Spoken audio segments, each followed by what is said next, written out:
evening, ladies and gentlemen.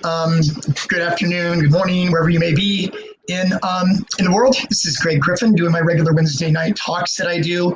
I shared last week during my talk that a good dear friend of mine, Susie Foreman, is going to be joining me next week here in studio. And I'm going to interview her, my brother, and Leslie's going to interview the both of us actually. And she's going to get to tell us about her path in recovery. She's now, I think it's 27 years clean. Susie is 27 years clean. So anyways, she came back here to the Bay Area, unbeknownst to me, a few years before I got sick, and ended up coming back here to the Bay Area and getting into my recovery as well. But anyways, I want to talk a little bit about 12 steps, 12-step programs, 12-step sponsors, the 12 steps themselves as well. As some of you know that I've seen my talks on Wednesdays in the past, I currently work at a drug and alcohol treatment program. Been there for 21 years, under wearing many different hats and doing different groups and stuff as well. So one of the things in my program that I used to oversee was called a candidacy reentry, and that's where clients had been in treatment anywhere between 7 and 10 months in indoor residential treatment, and they got to a phase of the program which called the working phase, where they would actually, it's called reentry because they actually re-enter society. They go back in, they go out, they interview for jobs, they get a job, they start working, they're still in the program this time, so they work 40 hours a week, have 3 groups a week with me, process groups. One group is relapse prevention, and they are also required to attend at least 2 12-step meetings a week, have a 12-step sponsor, and have a clean and sober social activity, which was something like joining a bowling league, or they have clean softball leagues. It's just various, there's lots of stuff. Basically, having somebody that hasn't had a lot of clean time over the past 10 years, 15 years, however long it's been, to learn to be able to go back out there in society and participate playing softball without having a cooler of beer over here on the side. Be able to go to a sporting event, the Oakland A's, San Francisco Giants, if you're in our areas, San Francisco 49ers. So they needed to learn how to do that, the clean and sober thing in 12 steps. Now today, treatment is a little bit shorter in different programs, just for funding reasons and various other reasons. So really and truly now, if somebody comes into treatment for 90 days, they've got that 90 days of structure of being in a treatment program where there's certain time they get up, there are certain groups they attend, there's certain times they eat, certain times they go to sleep. In that program, they work to begin with like step 1, 2, and 3. The goal is, though, is to get folks that have not been involved in 12-step before involved in 12-step, because somebody goes through treatment for 90 days, whether it's outpatient, whether it's inpatient, they still have to have structure in their life to be able to lead a clean and sober life and learn how to live a clean and sober life once they exit treatment. So that's where 12-step programs come in.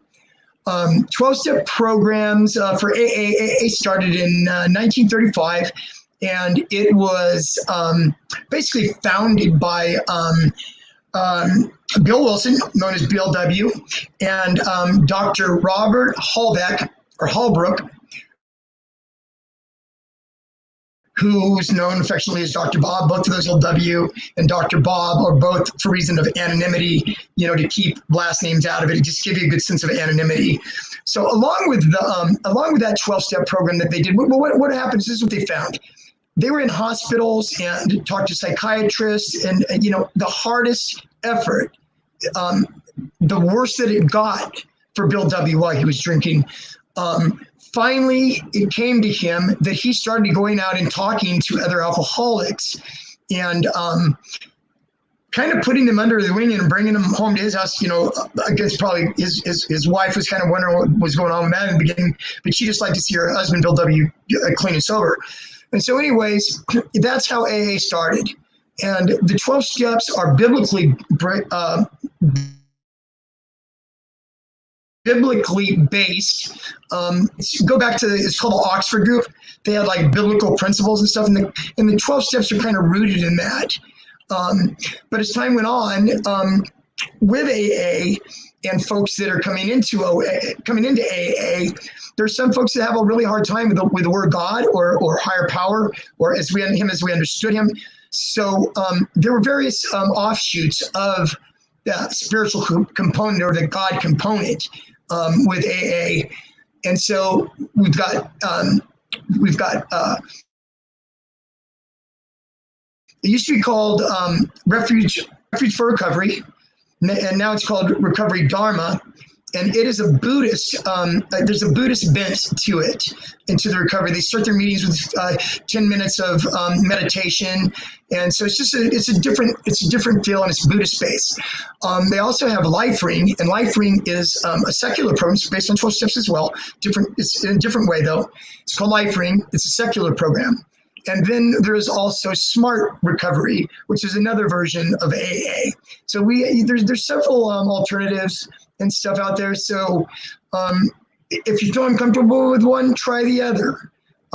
Lot of other programs. The 12 steps have been so successful that other programs, Overeaters Anonymous, Gamblers Anonymous, Codependence Anonymous, there's just a lot of offshoots of it because of the success of it.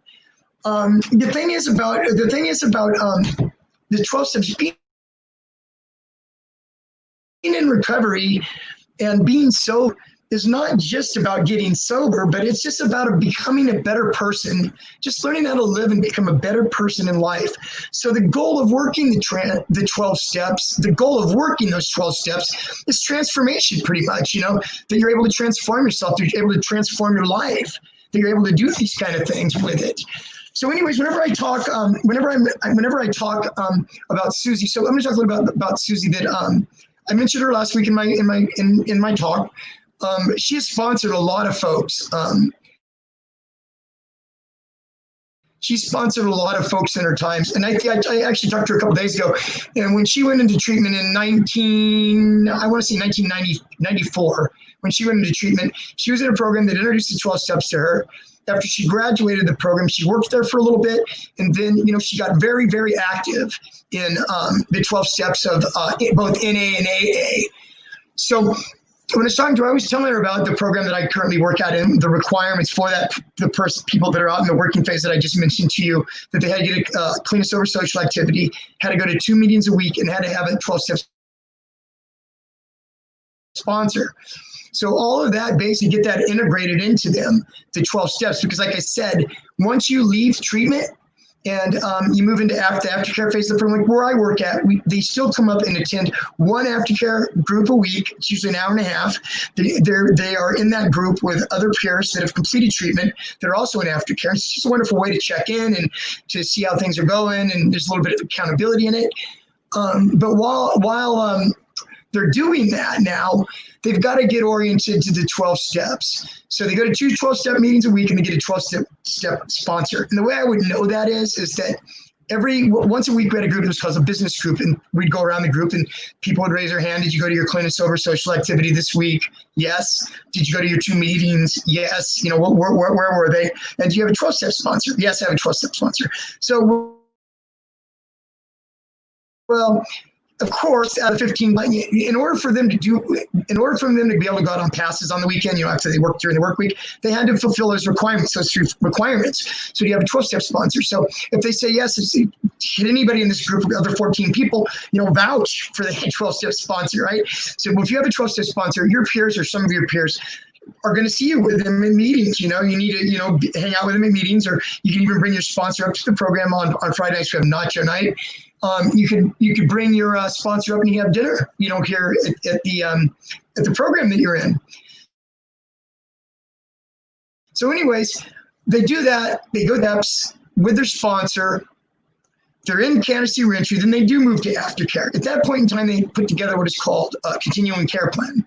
In that continuing care plan, they identify different activities and different events.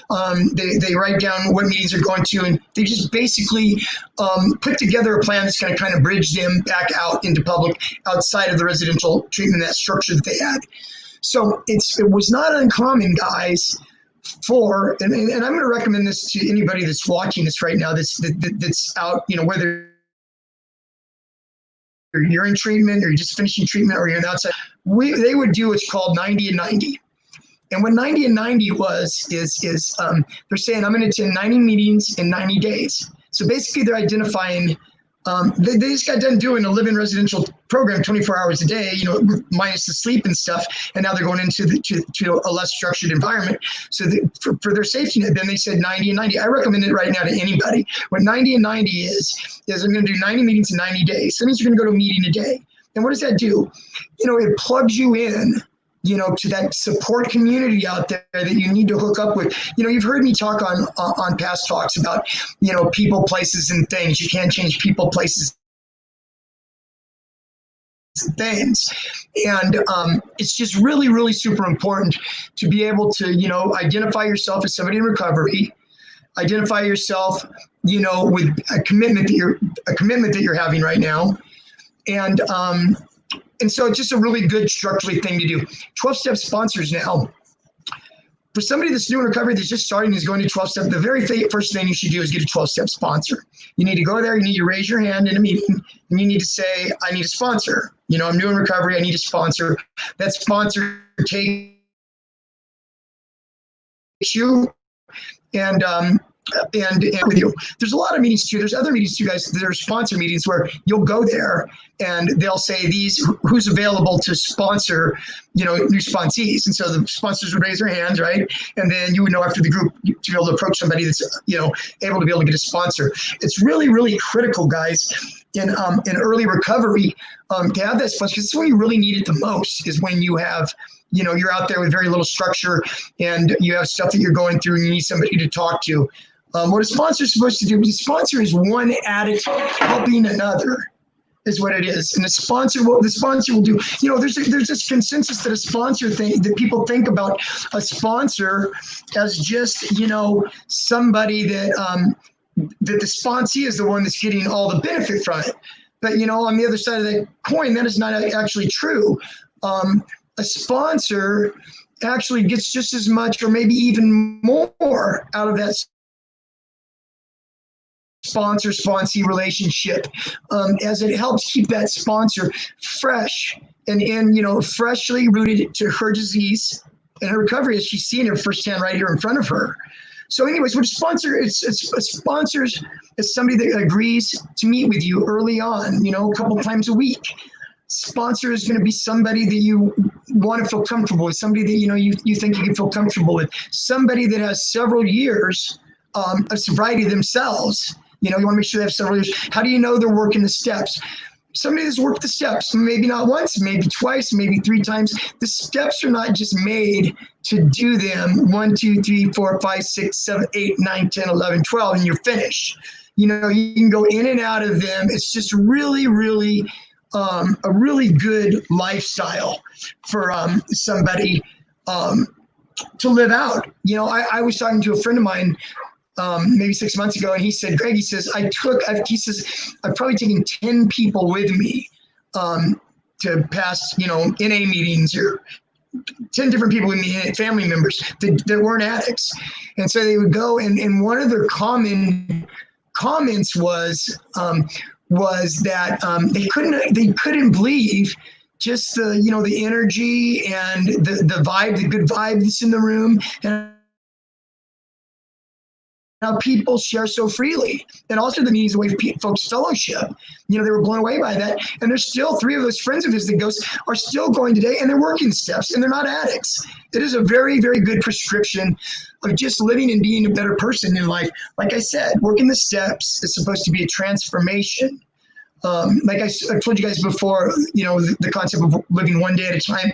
Living one day at a time in recovery means I'm changing me one day at a time. Learning new skills, learning new things. Back to a sponsor. Okay, a sponsor is somebody that's going to keep yourself confident, your stuff that you share, your hurts, habits, or hangups, confidential. And they know this. They've have this sponsor themselves, and they've probably sponsored other sponsees. And so it's kind of like an agreement. And where you'll get into that and working the steps, you'll get to step 4. Step 4 is when you make a list of all the people that you're writing down all the stuff, all the dirt, all the things that we've done in our past. We're really sitting down and being able to like go back through our life chronologically. Some people, there's various ways. Sponsors have their sponsees when they're working the steps. Some sponsors have sponsees doing things a little bit different. Not each sponsor is the same. Not each sponsor is going to break down step one the same, step two, and go through there. But we're getting with the confidentiality and with the trust and the bond, and that hopefully is built between sponsee. It's a good one. So that way, when they do step four and they write that exhaustive list and they go through that, that digging down inside, it can be quite painful. It could be quite painful. And then after you're done writing that list, it's sharing it with your sponsor. Step five is sharing it with God or higher power as you understand him or her and your sponsor. And so, it's just the whole thing, but I'll go into the steps in another talk. And my guess is that Susie will be going through some of the steps next week, I believe.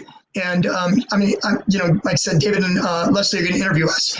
And I may have questions for her, and David may have questions for me. It's just, don't miss it. It's going to be next Wednesday at 6 p.m. here. So anyways, I think Susie will be able to answer some of those questions about, what has she done as a sponsor with sponsees.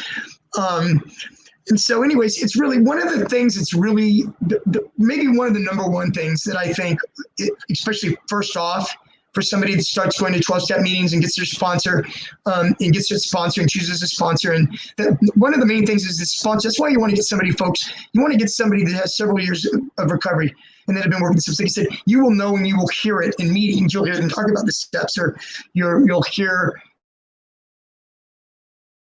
how much clean time they have, or then maybe they will become attractive to you, not in a male-female attractive way, because I don't know if you've heard this or not, but obviously males are supposed to have male sponsors. If you're a gay man or a gay woman, a gay man, it's okay for a gay man shouldn't have a gay man shouldn't have another gay man as their sponsor. It's okay for them to have a woman though as their sponsor, or another man even. Or a man should not have a woman as a sponsor, and a woman should not have a man as a sponsor, just kind of for obvious reasons. You want to be able to develop a relationship, a friendship, where there's going to be some vulnerability and there's going to be some honesty and there's going to be some sharing.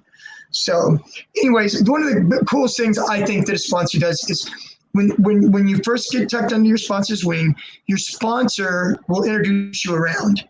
Your sponsor will introduce you around to, all of his friends, other people there, at 12-step. And in that introducing around is where the beginning of fellowship and building new friendships will come in.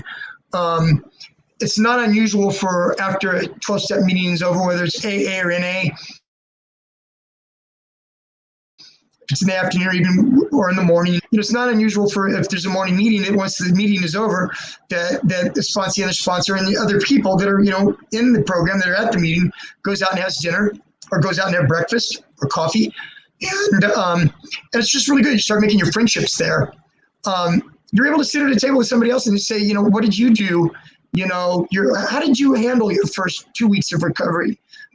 How did you handle that? Did you have a lot of triggers? What did you do, when you worked the 4-step? What was that format like? So it's just really good. It's really supportive. It's really good and it's really supportive, and people connect, and that's where they start making, new friends. I don't know if I shared this before with you. My spiritual sponsor when I first started out, John Nielsen, I got clean in 1997, and I went to Celebrate Recovery, which a lot of churches have Celebrate Recovery now. And so, the higher power and the higher power and the God to the church, it is biblically based, and Jesus Christ is your higher power, and it's a religious thing that goes along with those steps. And if it works and it fits, and it doesn't, it worked and it fit for me. So anyways, John told me, he says, Greg, it's not that difficult. He says, you've got to change playgrounds and playmates. And, that really resonated with me that he said that, And so from there, I was able to go to a closed group, and we were able to start working the steps. And that's kind of how I've went through, my recovery process. Still to this very day, Susie still goes to meetings. Susie still sponsors other women. And like I said, I'm really super excited about her sharing. coming and sharing next week with you guys. I'm very excited. So anyways, I just wanted to share a little bit about that. The thing about 12-step meetings is that the wonderful thing about 12-step meetings is that they're everywhere, all over the world. They're at all different times. And, you can always call the NA or the AA hotline. You always have somebody to be able to talk to. You get a chance to be able to, learn how to get clean and sober in a safe place. You get to know how to meet people, other people in life, especially at this early time in recovery, that aren't using drugs and alcohol. It's got a spiritual component to it. Also, the thing that I really like is that it gives you access to people that have many years of recovery. You can log on to a meeting in Germany, or especially right now, we got the COVID-19 thing going on right now. So even in the program that I work, all the 12-step meetings, we should have what's called H&I, hospitals and institutions. So what that would mean is the program that I work at, we would have twice a week. We'd have, depending on which, let's just say both programs, twice a week. We would have a secretary. The secretaries, they usually make 6-month commitments to do a secretaryship, I guess you could call it, at a place. And so the secretary will bring in a speaker each week. So now that we're in the COVID-19 era right now, temporarily, a lot of it's been done on Zoom. And so you're able to go to Zoom meetings, and it's similar. I think it's opening the door up actually right now. For once this COVID-19 passes, that if you're in the middle of the night and you want to, attend a meeting, go in there across the world, you can go in and you can Google that, and you can pull it up and you can find out what it is. And then the other part, the main thing is that you really have access to, all those meetings and people that have long-term sobriety. Right now, guys, AA is active in 170 countries, and the AA Big Book is actually written in 90 different languages. So, I mean, it really, really spans, it spans all over the globe. So anyways, I just hope that was a refresher for you. Like I said, if you have questions or comments, you could send me some comments now. If you have any questions that you might want to ask Susie next week, feel free to put them in the chat. And as I kind of make up a little list of questions that I would like to ask her as well, that I'm going to forward to David and Leslie, I'm going to do the same. So I just encourage folks to be able to come here next week and enjoy that. I'm really looking forward to it. And guys and gals, I just want to let you know right now, I love doing this. This is where my heart is. This is where my passion is. And even if one person gets something out of these talks, or able to pick something out of there that is helpful, it'll make my day. Okay, guys, I will talk to you next week at 6 p.m. All right, good night.